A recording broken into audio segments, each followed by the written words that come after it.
இனிய தோழர்களே, அன்பு நண்பர்களே, எழுச்சி தமிழரின் உயிரின் உயிரான விடுதலை சிறுத்தைகளே, உங்கள் அனைவரின் சார்பாகவும் இளஞ்சிறுத்தை எழுச்சி பாஜன் சார்பாகவும் அண்ணன் பாவரசு அவர்களுக்கு செம்மார்ந்த வீர வணக்கத்தை தெரிவித்துக் கொள்கின்றேன். அண்ணன் சுருக்கமாக பேச சொன்னார். சுருக்கமாக ஒரு நிகழ்வுகளை மட்டும் சொல்லி உங்களிடமிருந்து நான் விடைபெற ஆசைப்படுகின்றேன்.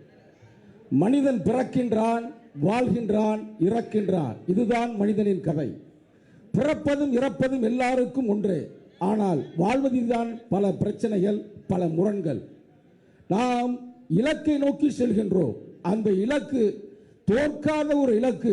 நிச்சயமாக எல்லாருக்குமே நடக்கின்ற ஒரு நிகழ்வு எதுவென்றால் மரணம். அந்த மரணத்தை நாம் வெல்ல வேண்டும் என்றால் அது நமது செயல்பாடால் தான் முடியும். அதற்கு சில கருத்துக்களை சொல்லுவோம். ஏன்னா தலைவர் பேச போறாரு, முக்கியமான கருத்து. இப்போ நமது சேக்குவாரா கூட சொன்னார் பகவான் புத்தரை பற்றி. பகவான் புத்தர் வாழ்ந்த காலத்தில், கடைசி காலகட்டத்தில் ஏறக்குறைய இறக்கக்கூடிய அந்த நிலையில் அவரை நினைத்து நினைத்து அழுகிறார்கள் அவர்கள் தோழர்கள் எல்லாம். அதில் ஆனந்தர் என்பவரும் அழுகிறார். அப்ப புத்தர்கிட்ட போய் கேட்கிறாங்க, என்ன புத்தரே நீங்க இறக்க போறீங்க? பகவான் புத்தர் அவர் என்ன சொல்றாருன்னா, அவர் சொன்ன செய்தி ரொம்ப முக்கியம் தோழர்களே, அதை நாம் தெரிந்து கொள்ள வேண்டும். என்ன சொல்லுகிறார் என்றால், அனைத்து கூட்டு பொருளும் ஒரு நாள் உடையும். அனைத்து கூட்டு பொருளும் ஒரு நாள் உடையும்.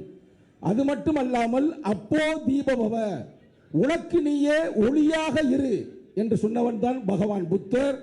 அந்த வரிசையில் நமக்கெல்லாம் ஒளியை சொல்லிக் கொண்டிருப்பவர் தான், புத்தராகவே வாழ்ந்து கொண்டிருப்பவர் தான் நமது எழுச்சி தமிழர் அவர்கள்.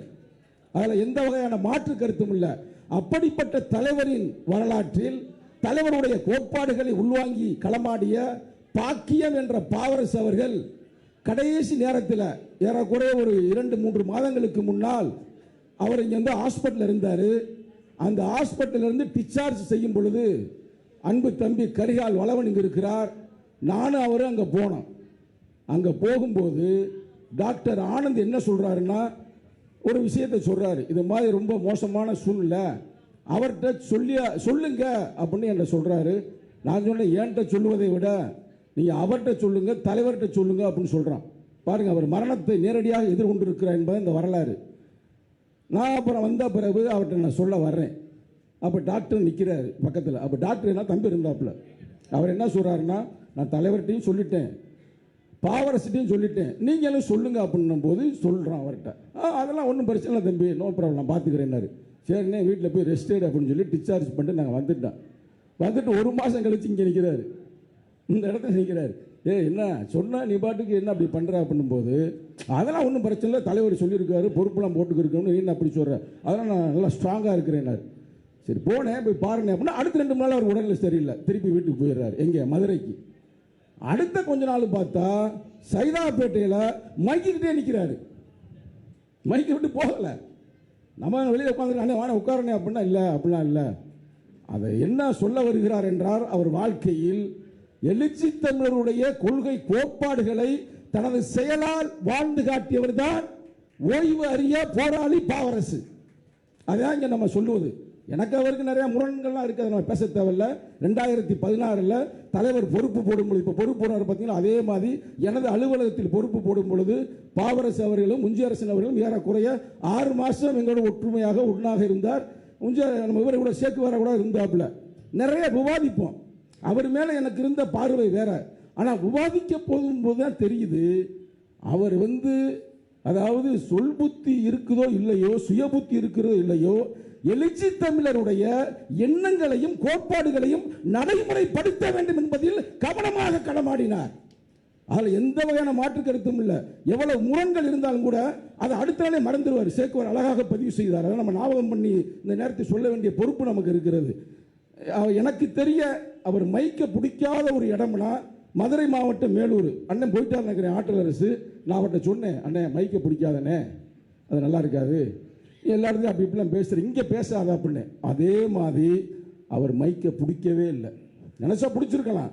ஏன் மைக்க பிடிக்கவில்லை என்றால், ஏன் தேவையில்லாத முரண்களை உருவாக்க வேண்டும்?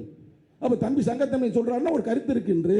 அவர் கடைசி வரைக்கும் எனக்கு தெரிய மைக்க பிடிக்காத ஒரே ஊர் எந்த ஊருனா மதுரை மாவட்டம் மேலூரில் கடைசி நேரத்தில் தலைவர் ஒரு பெரிய ஒரு ஆர்ப்பாட்டம் வைத்திருந்தார்.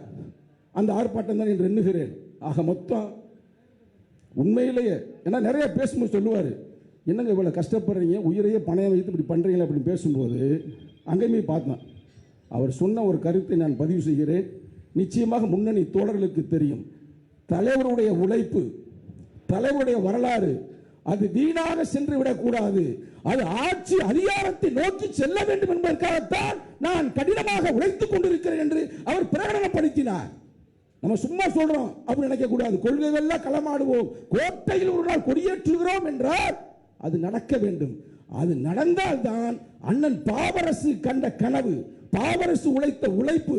அவர் ஒன்றும் இறக்கக்கூடிய வயது அல்ல, இறக்கக்கூடிய வயதா மனைவியும் இல்லை.